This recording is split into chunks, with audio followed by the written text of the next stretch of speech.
Hi guys, my name is Mary Jean Apollo. Gusto ko lang i-share sa inyo yung experience ko about molar pregnancy. So yung mga times ng blood test SCG ko is bumaba at paano ako gumaling. Ituturo ko din yun sa inyo. Well, from yung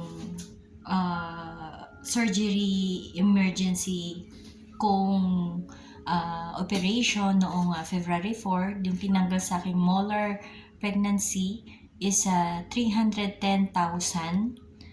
So after noon, after like 5 days, nagpa-SCG ako ulit.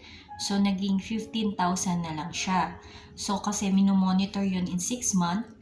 So yung update ng SCG ko after 3 weeks, naging 15,000 na lang siya.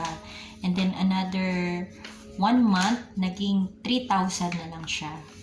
So, pababa na siya ng pababa para hindi ako mag-chemo. So, ito yung result ko for March 26.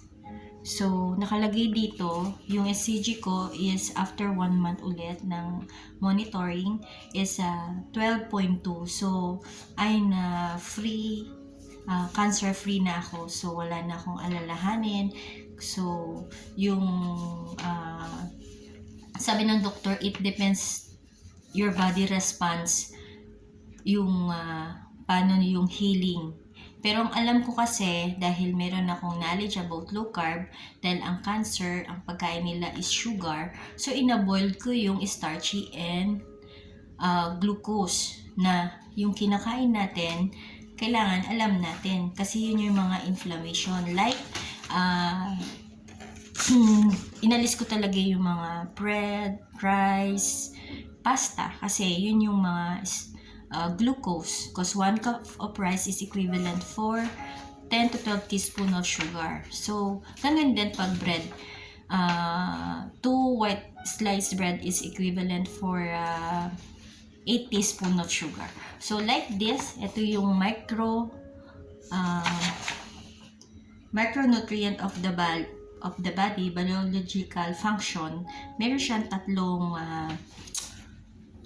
needs ng katawan natin, yung carbohydrates and protein and fat. So yun sa protein, any kind of meat, we need 75 grams a day to eat. Like example, itong palad natin, ganun kalaki at ganyan kakapal yung meat na kain natin, 5 to 6 pieces, no?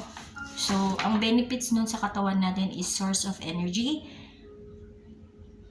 enzyme and antibiotic, maintain acid-base balance, repair and maintain the tissue for skin, hair, eye, muscle, and other organ, hormonal production, transport of molecules as a hemoglobin, messenger, transient signal to coordinate biological process. So yung good fat naman, ito naman yung mga olive oil, almond oil, or macadamia oil, yan. Pero nakukuha din siya sa fruits like avocado, yan. Good fat kasi siya. So, yung fat niya, source of energy for ketones and fatty acid.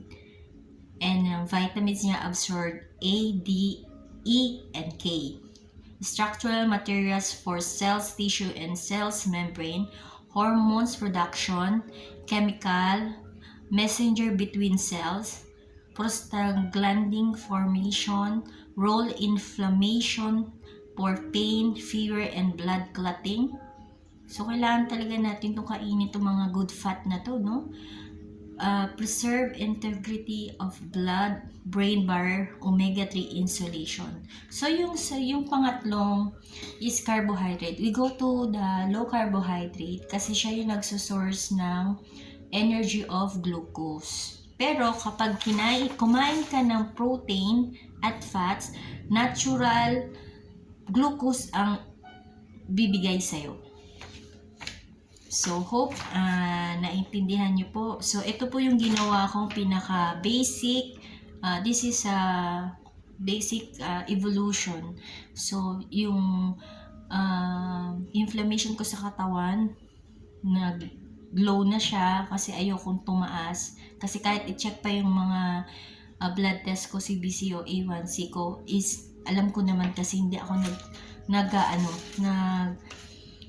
kumakain ng sugar kasi nasa pagkain talaga ang kagalingan natin at saka more knowledge tayo para hindi tayo magkasakit.